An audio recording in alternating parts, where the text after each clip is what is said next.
네, 글로벌 경제와 증시, 기업에 대해서 분석하는 고메스트 시간입니다. 글로벌 콘텐츠부 오민지 기자와 함께하도록 하겠습니다. 오 기자, 일단 어제 또 뉴욕 증시가 하락해서 저희가 무겁게 또 대화를 나눴는데 간밤에는 다시 또 상승을 했습니다. 좀 왔다 갔다 하네요. 네, 맞습니다. 아무래도 12월 FOMC 전까지는 이렇게 왔다 갔다 널뛰기 장세가 이어지지 않을까 이런 시장의 전망이 많이 나오고 있습니다. 네. 특히 지난 밤에는 미국의 인플레이션이 정점을 찍고 이제는 꺾였다 이런 신호가 하나 더 나오면서 투자 심리를 움직였는데요. 10월의 생산자 물가 지수 PPI가 시장의 예상보다 떨어지는 전년 동기 대비 8%를 기록했습니다. 그러면서 시장이 좀 반색한 모습을 보였죠. 예. 앞서 나왔던 이 CPI에 이어서 생산자 물가까지 이렇게 완화 추세를 이어가면서 연준의 금리 인상 속도도 제동이 걸리지 않겠냐 이런 기대가 더 커지게 된 겁니다. 다만 장 초반에는 2%의 강한 상승세를 보였습니다만 이 장중에 지정학적 리스크가 좀 불거지면서 유가가 급등했고요. 일부 이 상승폭을 반납하는 모습을 보였습니다. 네, 이렇게 시장이 왔다 갔다 하지만 그래도 시장에 이렇게 우호적인 이슈가 나와줘서 얼마나 다행인지 모르겠습니다. 일단 PPI, 이번 이 생산자 물가지수 얼마나 잘 나온 겁니까? 일단 계속해서 좀 잘 나오는 지표들이 이어지고 있었습니다. 네. 미국 노동부가 발표한 지난달 미국 PPI가요. 전년 동기 대비 8% 상승률을 기록했습니다. 월스트리트 저널에서 집계했던 전문가의 전망치는 8.3%였는데요. 전망치보다 0.3%포인트 낮게 나온 거죠. 또 지난 7월부터 시작됐던 이 PPI 지수의 둔화세가요. 4개월 연속 이어졌습니다. 보시면 올해 들어서 계속해서 두 자릿수의 PPI 지수를 보이다가 7월부터는 좀 내려온 모습이죠. 특히 공급망의 병목 현상이 좀 완화됐다, 다소 해소된 것으로 보인다 이런 분석도 나옵니다.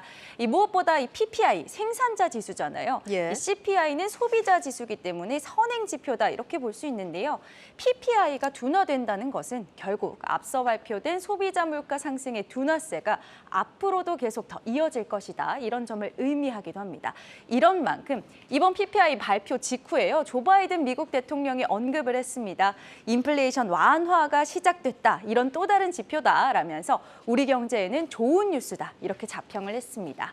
월가에서도 이제 중요한 건 인플레이션이 아니다, 미국 경제다 이런 목소리가 커지고 있습니다. 이 75bp 수준의 자이언트 스텝을 연준이 계속해서 이어갈지 미지수가 된 상태입니다. 네, 일단 이 생산자 물가 지수가 지속적으로 좀 하락하고 둔화하는 모습을 보여준다. 이런 점이 가장 중요한 포인트로 꼽아볼 수 있을 것 같고 실제 월가에서도 자이언트 스텝에 대한 전망은 이전보다는 계속해서 줄고 있는 모습입니다. 그러면서도 따라오는 게 피벗, 그러니까 연준의 정책 전환에 대한 기대감인데 어떻습니까? 이렇게 시장의 기대대로 좀 부응을 해줄지 전망은 어떤가요?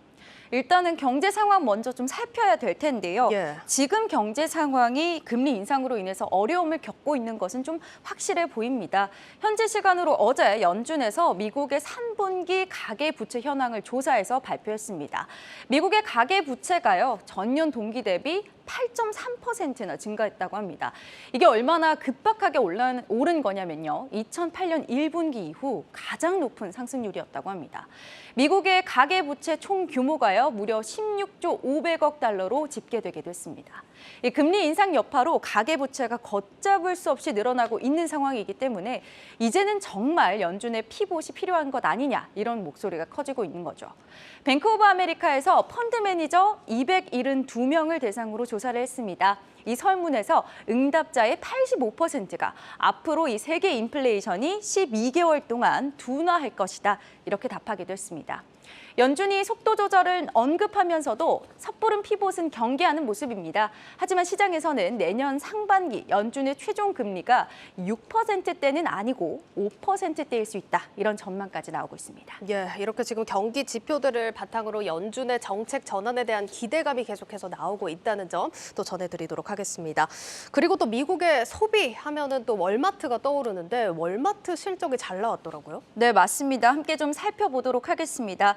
이 현지 시간으로 15일에 발표됐고요. 월마트 실적에 따르면 3분기 매출은 전년 동기보다 8.7% 늘어난 1,528억 달러를 기록했습니다. 시장의 전망치가 1,477억 달러였는데 이보다도 많이 오른 수치였습니다. 또 주당 순이익은 1.50달러였는데요. 역시 역시나 시장 전망치인 1.32달러보다 높은 수준이었죠. 또 주목하실 부분은 올해 연간 가이던스도 매출이 약 5.5% 증가했고요. 기존의 영업이익 예상치였던 9에서 11% 감소해서 6.5에서 7.5% 감소로 이 감소폭이 줄어들 것이다 이렇게 상향했습니다. 근데 우리가 이제 평소 생각할 때는 경기 침체나 이렇게 소비가 얼어붙는다면 월마트 같은 소매 기업들의 매출이나 영업이익이 줄어들어야 되는 게 아니냐 이런 의문을 가질 수 있을 것 같은데 실적이 잘 나왔습니다. 어떻게 해석을 해야 될까요? 이게 월마트의 소비 특성을 좀 분석하실 필요가 있습니다. 예. 이 월마트에서는 특히나 좀 저가의 상품을 많이 판매한다는 점을 주목하실 필요가 있는데요. 월마트를 이용하는 고객이 늘어나고 있다는 점은 그만큼 미국 소비자들의 지갑 상황이 악화되고 있다. 이런 모습으로 해석하시면 되겠습니다. 그래서 인플레이션 상황도 그렇고요. 경기 침체 상황도 이렇게 월마트의 실적이 계속해서 좋아지는 쪽에 긍정적으로 변하고 있다. 이렇게 해석하시면 되겠습니다. 알겠습니다. 이런 부분들 참고하셔서 다른 기업들 실적까지도 기대를 해보면 좋을 것 같습니다. 그리고 간밤에 또 이슈들이 많았더라고요. 그러니까 강세를 보인 기업들 어디가 있을까요? 이 개별적으로 호재가 있었던 기업들은요. 이번 투심이 좀 양호해지면서 좋은 증가세를 보여줬습니다. TSMC와 파라마운트는요. 버핏이 좀 대량 매수했다라는 소식에 10%대 급등세를 보이기도 했고요. 앞서 보신 것처럼 월마트와 홈디포 등 필수 소비자 관련 종목들이 기대 이상의 실적으로 강세를 보이기도 했습니다. 또 바이든과 시진핑이 미중 정상회담을 가지면서 미국 내에 상장되어 있는 중국 기업들에도 좀 급등세가 보였습니다.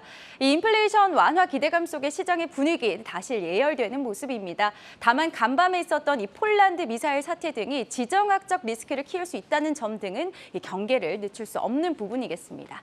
이런 점들 복합적으로 고려하시면서 투자 전략 세우시면 좋겠습니다. 예, 고 웨스트 오민지 기자였습니다.